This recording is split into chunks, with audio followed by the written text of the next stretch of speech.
Greetings everyone, Uber Mawao here, and welcome back to Shiny Pokémon Secrets. Last week I talked about the origins of Shiny Pokémon. This time I'll be talking about how you can catch your very own. Many of you may already know how to, but I'll go over the secrets to catching them anyway for those who do not know or may want a refresher. Let's not waste any more time. Here we go!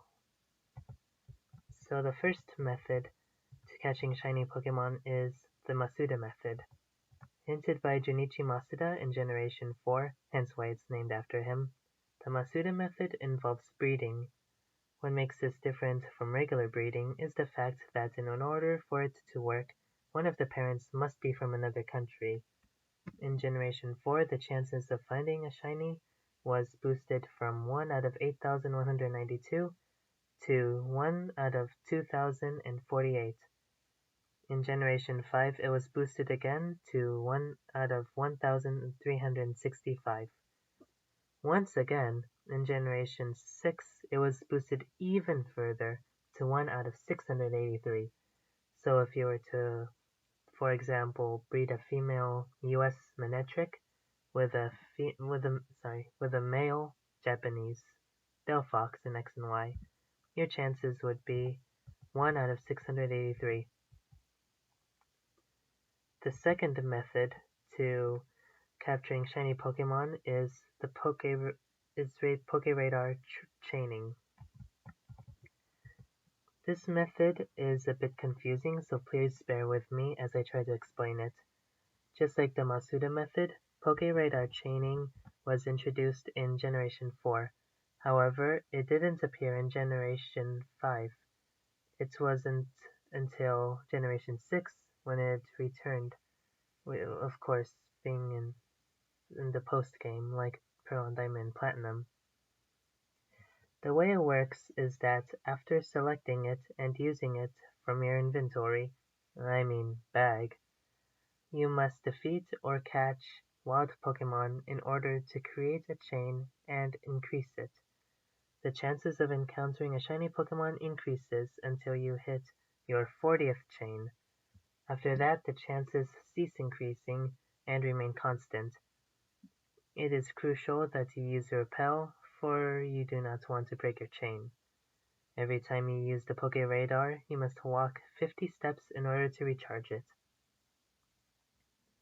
The third method to capturing shiny Pokémon is consecutive fishing.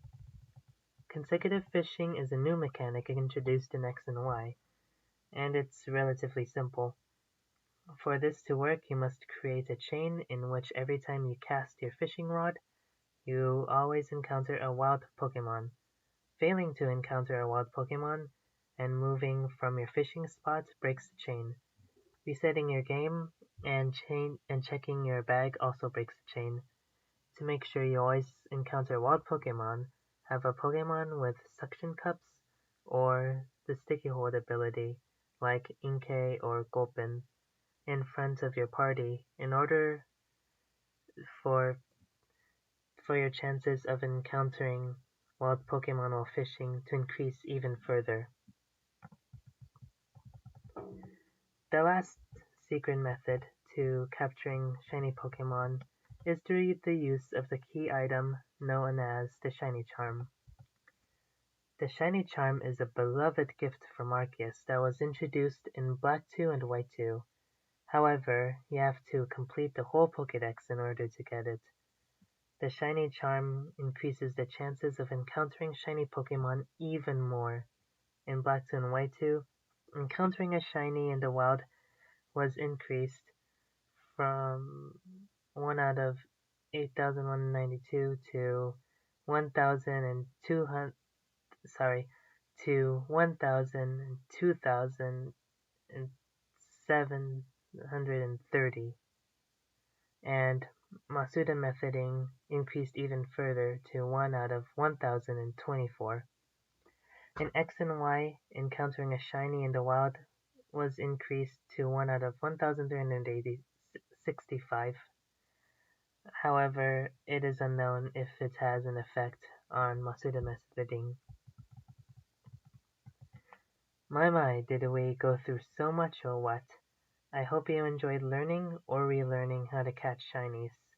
Feel free to let me know what you think about these methods, and if any of them have worked for you.